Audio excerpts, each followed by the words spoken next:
I want to start with the Word of God and share with you the second part of the word that I was sharing a couple Sundays ago, and it's called How to Deal with Intimidation 2. Let's go to 1 Samuel 17 from the 4th to 16, and then 16 is the same verses that we read previous Sundays. The introduction is going to be similar, and we're going to be talking about those things that provoke intimidation in our lives. What provokes inside of us, and then we're going to be talking about the next three terms that we were missing last time. 1 Samuel 17:4. Then Goliath, a Philistine champion from Gath, came out of the Philistine ranks to face the force of Israel. He was over 9 feet tall. He wore a bronze helmet, and his bronze coat and mail weighed 125 pounds. He also wore bronze leg armor, and he carried a bronze javelin on his shoulder. The shaft of his spear was as heavy and thick as a weaver's beam, tipped with an iron spearhead that weighed 15 pounds. His armor bearer walked ahead of him carrying his shield. Goliath stood and shouted a taunt across the Israelites. "Why are you all coming out of fight?" He called, I'm the champion. Sorry, I can't finish reading it. It's until the 10th. 1 Samuel 17, 4-10th. We were talking about intimidation. Intimidation, it's instilling fear, causing or instilling fear, frightening, scaring. There were different. For Saul was a very frontal intimidation. For 40 days, every day, he came out threatening and provoking the God's people. But we are not also gonna be confronting by a very frontal intimidation. There are other type of intimidation that can also cause fear. There are also things that can cause us fear. It's a normal thing. Fear is a reaction to a situation, punctual situation. Intimidation has many more hues.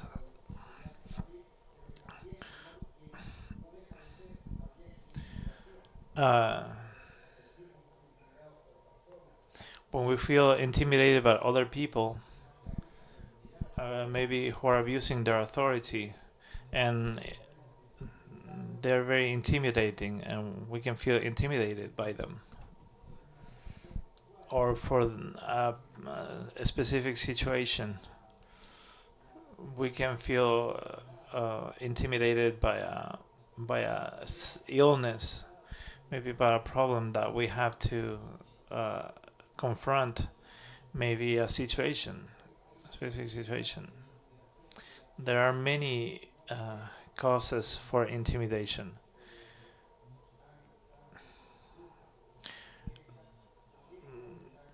They also, maybe they are not as bad as the one that David confronted, but maybe it hurts us.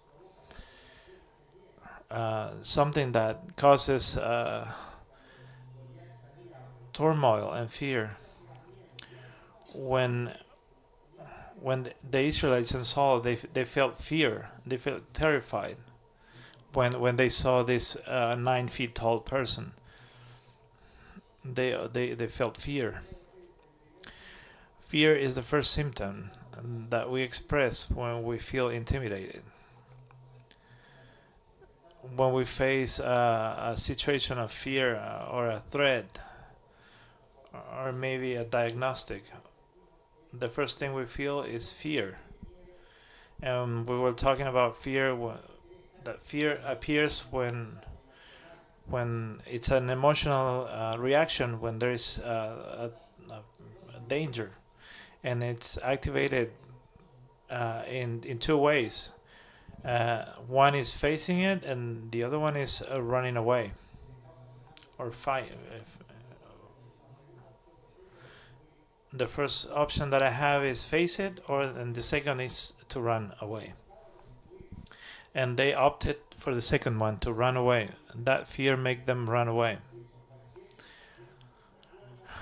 Um, when you're facing a situation, an intimidating situation, you have two options: to run away or to face it.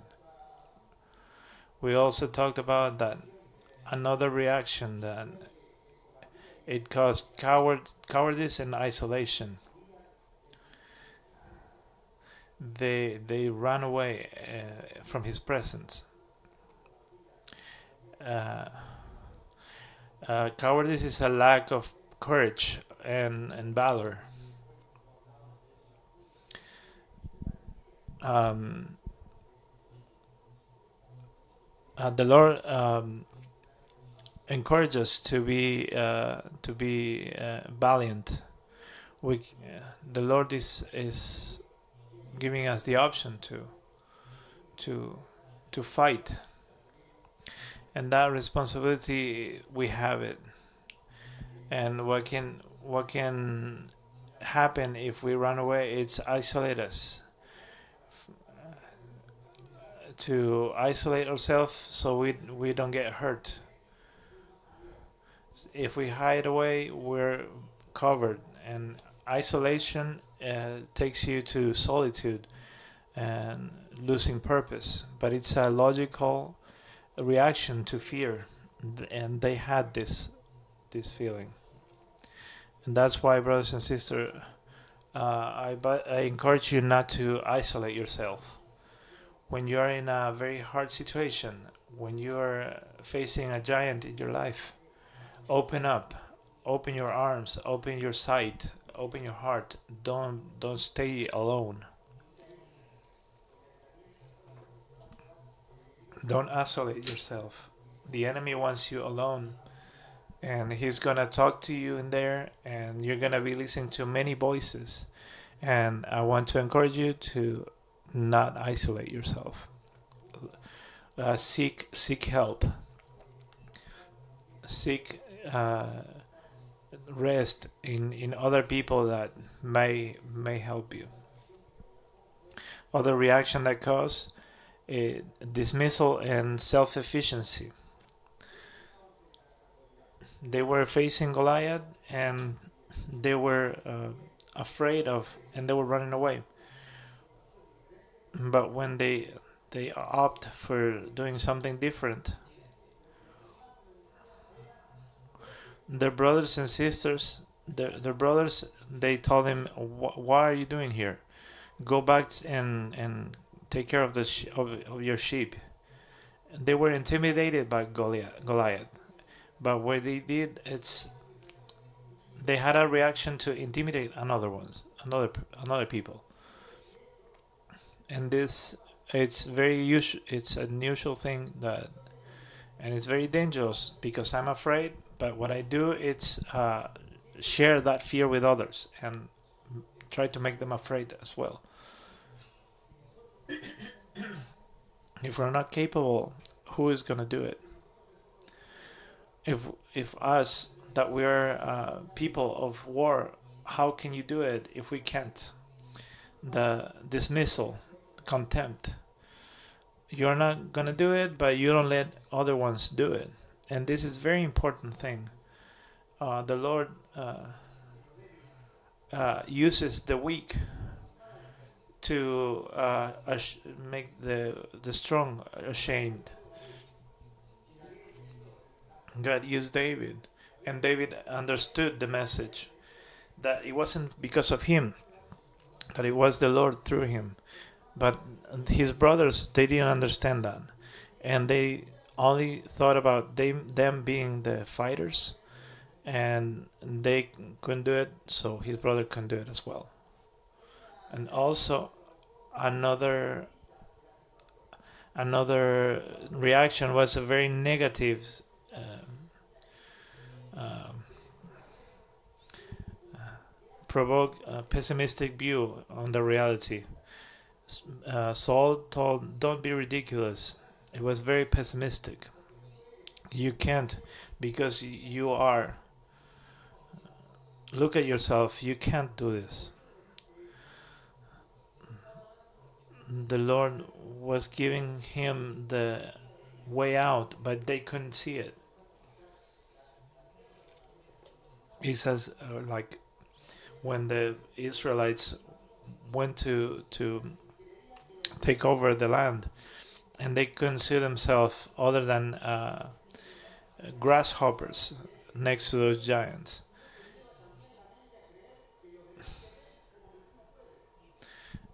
This also makes you see yourself as other people see you, but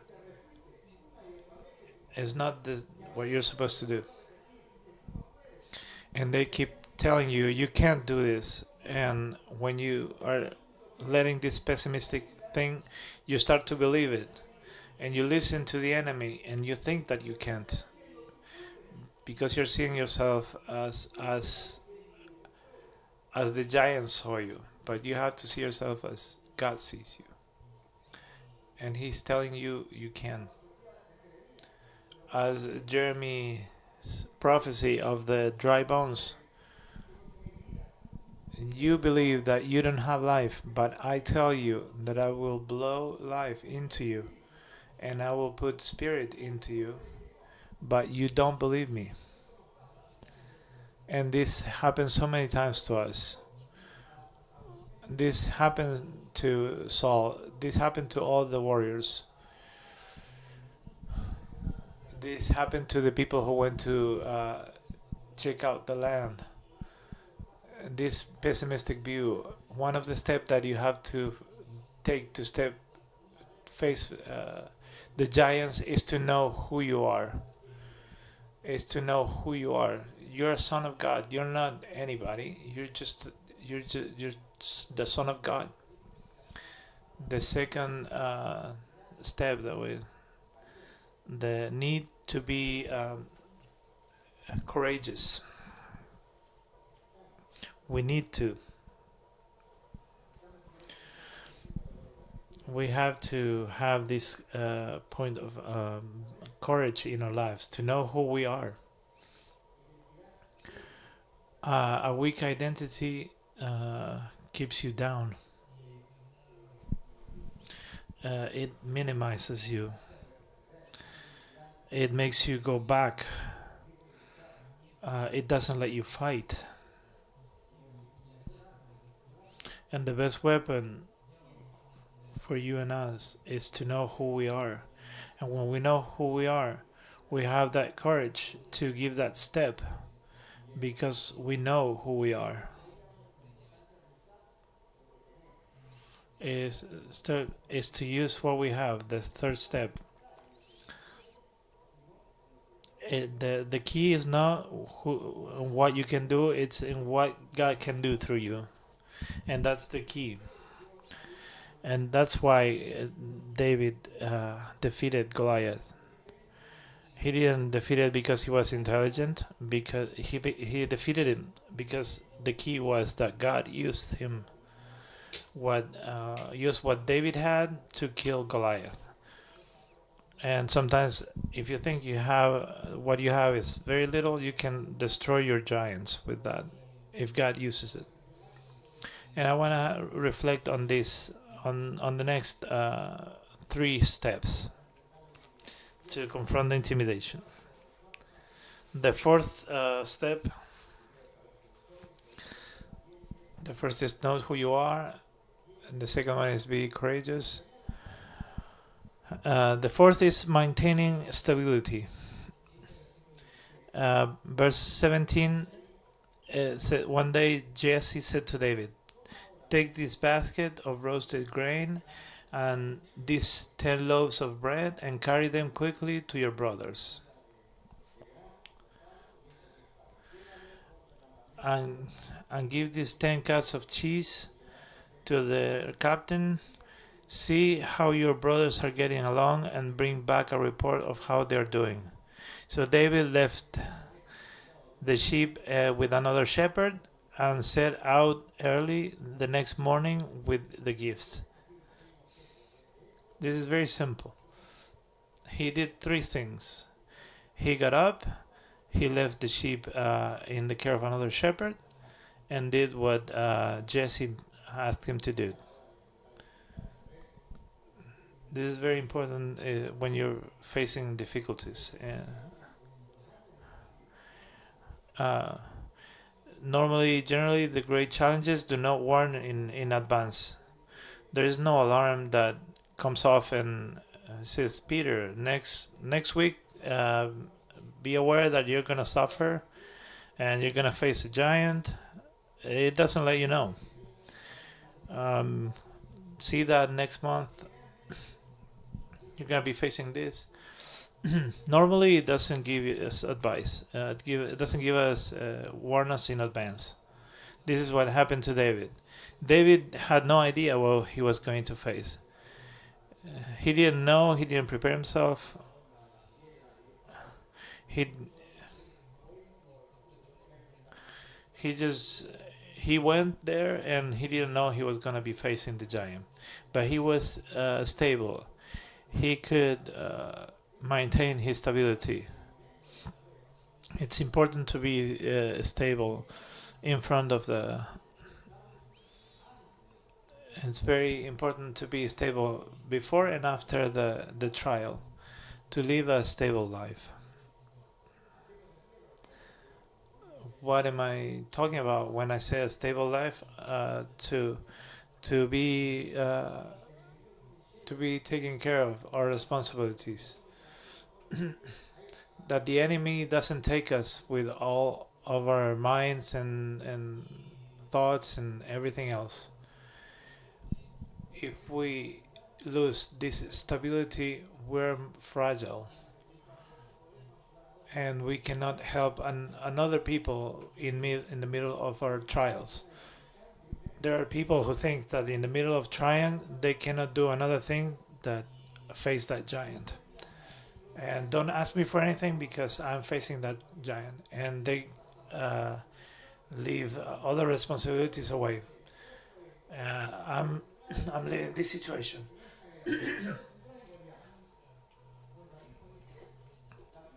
Sorry.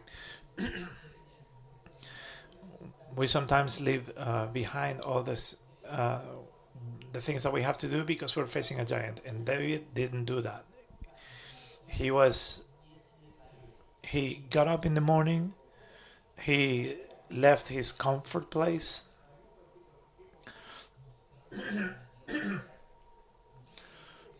Sorry.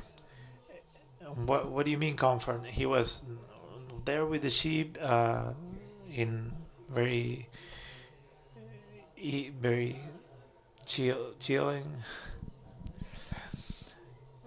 taking care of the sheep and just being in there with them. The first thing he did is got up in the morning and leave. It's a gesture of taking action that we have to practice. The second thing he did, he left the sheep in the care of another shepherd. This is very important. The third thing he did was being obedient to his father, but he didn't leave his sheep behind or leave his responsibilities.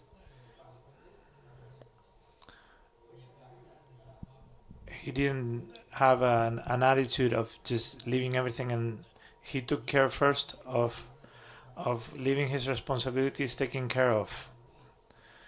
Mm, this is my responsibility. These are my sheep. I'm going to obey, but I'm not gonna leave this without being taken care of. It's finding an equilibrium, a balance. This is what I have to do, and this is my responsibility. While David was fighting Goliath, his sheep were being taken care of. They weren't astray. I don't know what David did after he defeated Goliath, but it's a very big possibility that he went back to taking care of his sheep. And when he came back, all his sheep were being taken care of. And what we do, what I was talking in the beginning, when I'm facing a challenge, what the first thing I do is lose this balance and equilibrium, and focus only on the thing that I have to take care of. We need to be stable, and sometimes it's very hard to keep this stability in the middle of the trial, but it's the best thing you can do. Just as you know that you're not fighting alone, if you don't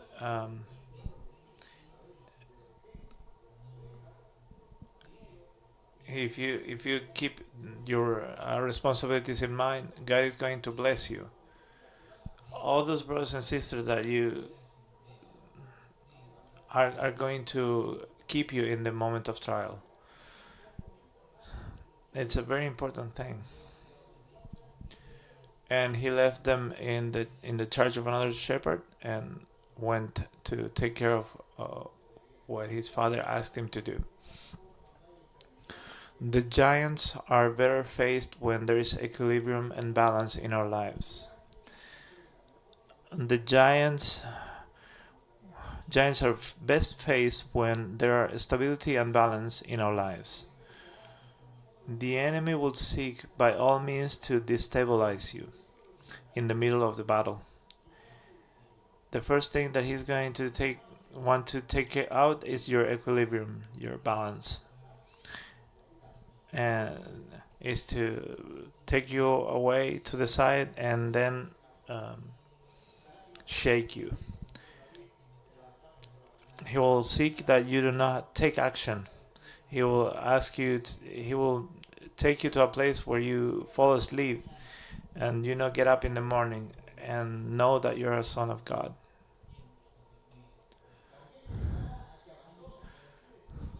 It's also going to take you to abandon and neglect your responsibilities.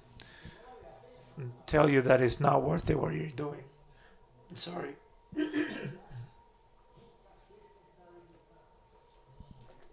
He's looking to destabilize the Christian. to not obey and not listen to anyone. When the enemy has you in that situation, then he can do whatever he wants with you and with me.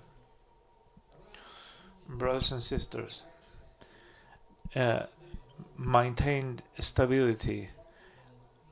How is best to face the giants is maintaining this stability and balance. That doesn't mean that you're gonna be able to do it every time. That it's impossible that every time, but because sometimes we fall down. Stability doesn't mean that you have a straight line. It's to maintain responsibilities, your relationships, because people are the ones that are going to give you that stability. When you fall, someone's going to pick you up. When you're failing, someone's going to raise your hand. When you say, I can't, someone's going to tell you, yes, you can. When you say, I'm not capable, someone's going to come and say, yes, you're capable. Let it be a friend, family, your pastor. someone's gonna come and balance you.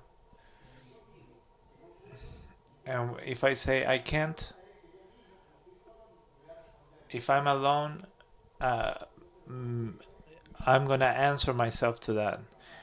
If I isolate myself, I say I'm not capable, and then I keep digging myself into a hole, telling myself I can't. Yes, you're right, I can't. That's but if I move forward and I talk to the people around me, I can keep that stability. The fifth step, it's not losing memory. As you see, it's very simple things. I try to simplify everything, and not losing the memory. It's very important. It's another thing that the enemy uses. It's to make us lose the memory of the things that the Lord has done in us. He He's trying to make us forget the enemy. If we keep that memory of what God did in us, we know that God already did it and He can do it again. And He can do it again. I I I knew the Lord when I was in a very crucial and situation of loss of a life of someone I love very much. And in that situation of loss, I came to the Lord, and the Lord told me in a hospital that He was with me, and I was gonna come out of that situation. And I remember clearly, and that happens 24 years ago. I'm gonna try with all my strength that the enemy doesn't let me lose this memory, because when I face another situation, I remember the Lord already did it and He can do it again. But if I lose this memory, I'm more vulnerable, and I think, how am I gonna get out of this situation? And listen, you're already out of that hole that you thought you were never gonna come out, and He can take you out again. Don't lose that memory. Don't forget what the Lord has done in you. Verse 33. Uh, don't be ridiculous, replied. There is no way you can fight this Philistine and possibly win. You're only a boy. And David persisted. I have been and David persisted. He said, I have been taking care of my father's sheep and goats. As you see me, I was a shepherd for my father. And when a lion came and it took a sheep from my, I went, I went for them and took them out of their mouth, and I took them their jaw. Even if a lion or a bear, I killed them. So David remembered, because the same strength that David used to kill Goliath is the same strength that God, the Lord, gave him to kill a lion or a bear, because he didn't have the strength to kill a Goliath. Is the same strength. He remembered. He said, Saul, when a bear attacked my sheep, I'll I tore their jaw off. And if I have to face this giant, the same Lord is gonna give me the same strength to defeat him. This is called not losing the memory. It's it's very evident that he didn't have the strength to kill this guy, but he remembered. How important is to not lose the memory and what has done already done in you. It's very important not to lose, not forgetting the promises that God has given you. I accompany brothers and sisters that have gotten a promise from the Lord, and I know them from more than 20 years, and they're still waiting in their hearts for that promise that the Lord gave them. If the Lord has told you, just hold on to it. Don't let the enemy steal the word, to steal the promises. If there's something that the Lord is talking to you this morning, keep it safe in the deepest part of your heart, and don't open it to the enemy, so he can take it away from you. Only one word. Don't let the enemy take it away from you, because that word from God is the one that's going to give you strength to move forward. Mark 8:14. But the disciples had forgotten to bring any food. They had only one loaf of bread. This story that I love very much is as Jesus is opening the disciples' minds. It's showing them the north, the way to. That's what he does to us. He recalculates our road. They forgot to bring any food. They only had one loaf of bread with them in the boat. And the Lord said this. It says, "Watch out, beware of the yeast of the Pharisees and Herod."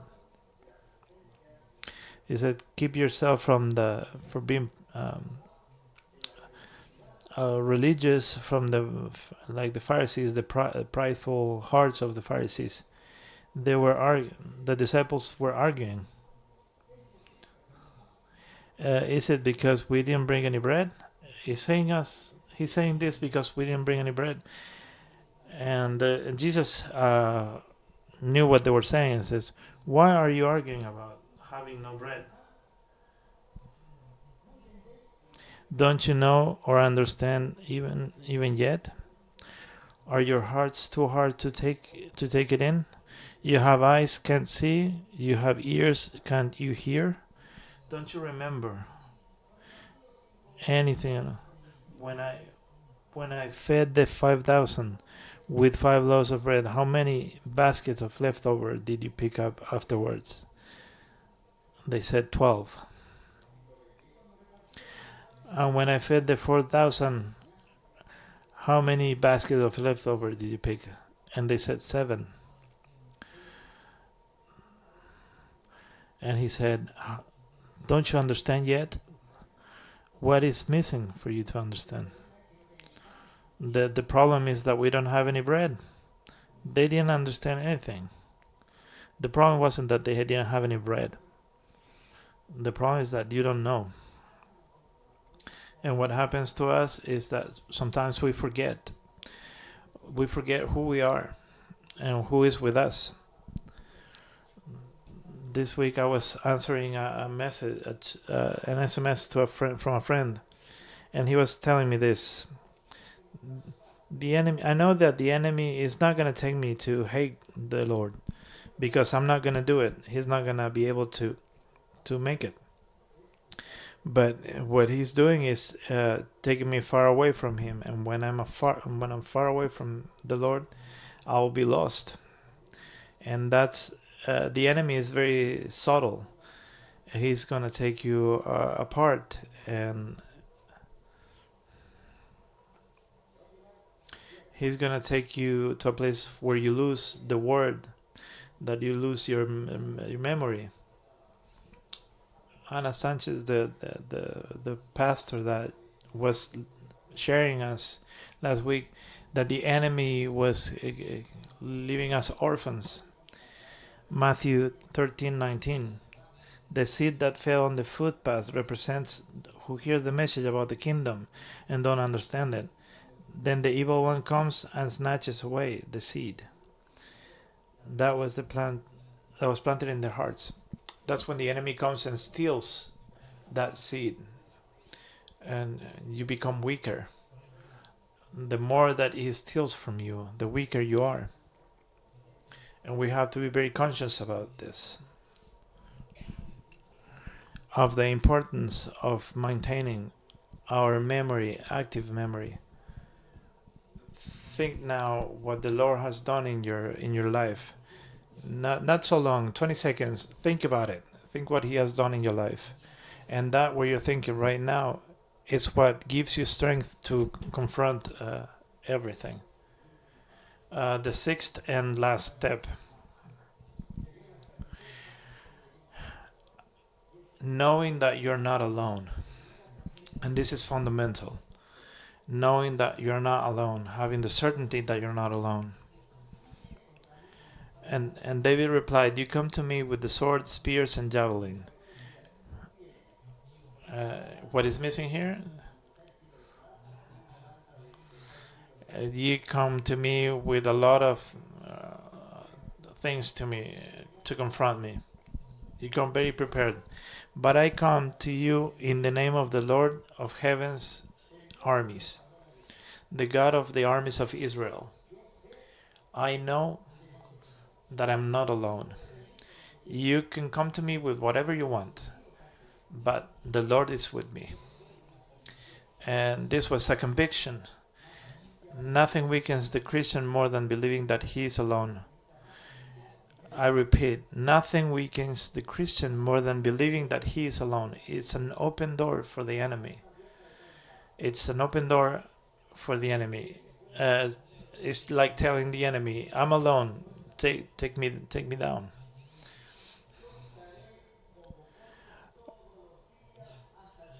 I will be with you all days until the end of the world.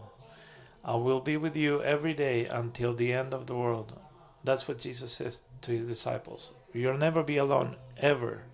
You can feel alone, but the reality is that you're not alone.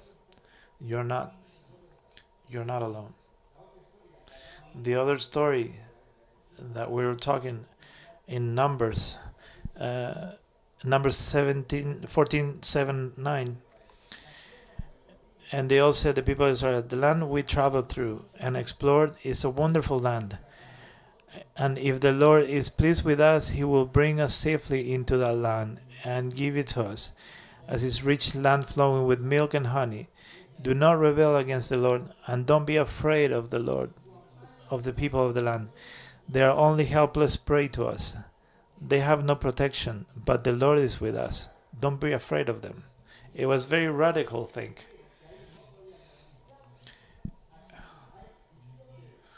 Here there's a vision from God. The Lord is with us, so we can take them out. It's a very simple formula.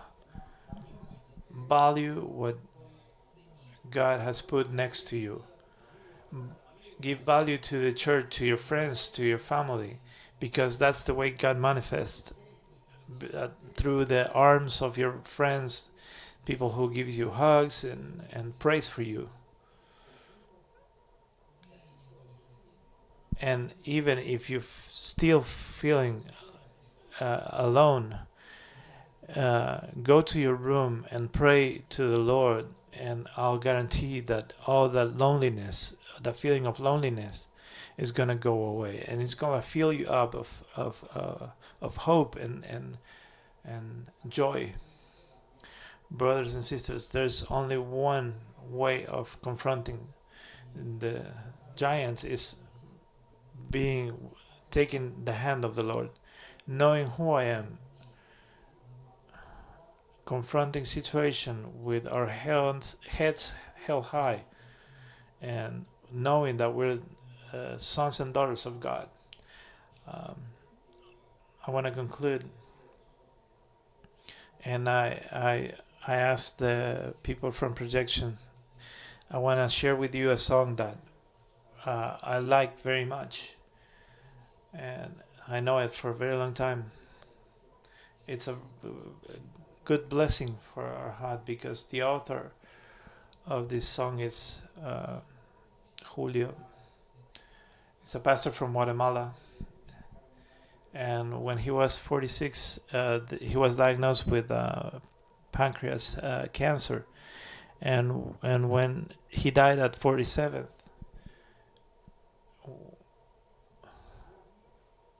when I saw, when I heard this song for the first time, I saw that it was a person that was sick. He was very thin. It was excessively thin. But this song went so deep into my heart. And I said, this is what I need. What this man had, I need it in my heart. I want to share with you.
Brothers and sisters, we don't know when the moment's gonna,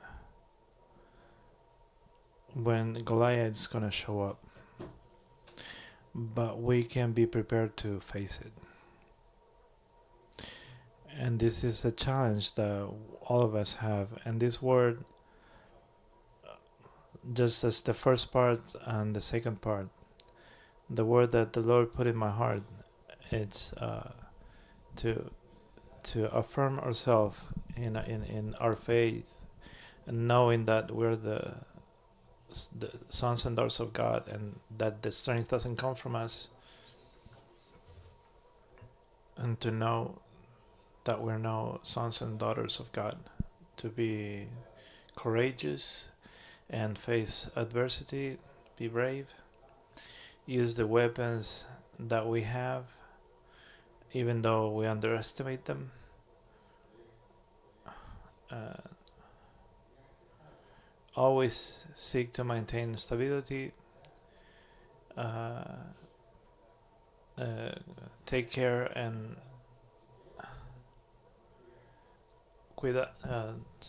uh, take care of others, and not stop taking care of other. And the Lord is gonna take care of us. He's gonna have people taking care of us. Don't lose your memory. Don't forget who we are and what has done God has done for us, and where He has taken us from, and the works that He has done in us. And the last thing, never forget that you are not alone.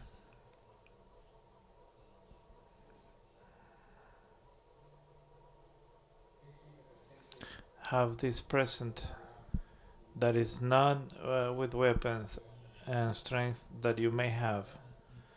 You will never be completely ready. Maybe for some battles you will be, but for some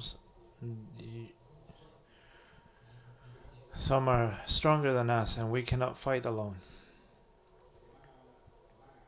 This week, a sister whom I love and who I've told her many times, the Lord uses her to embrace me. And one day and another day and every time. Sometimes I never answer the messages that she sends me, but in a moment when I'm in need, I go to WhatsApp and open her messages. And her messages are I'm praying for you. Don't forget that I'm praying for you. That's the Lord telling me, listen, you're not alone. Don't be so hot-headed. And she shared with me this verse. It's Psalm 118:6. The Lord is for me, so I will have no fear. What can mere people do to me? And I ask myself, what can a mere mortal can do to me? This is Psalm 118:6. Stand on your feet, and we're gonna have a time for praying and praising the Lord. Remember, brothers and sisters, if from this word only you remember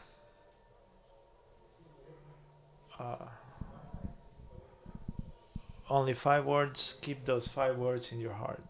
That's the Lord putting the seed in your heart.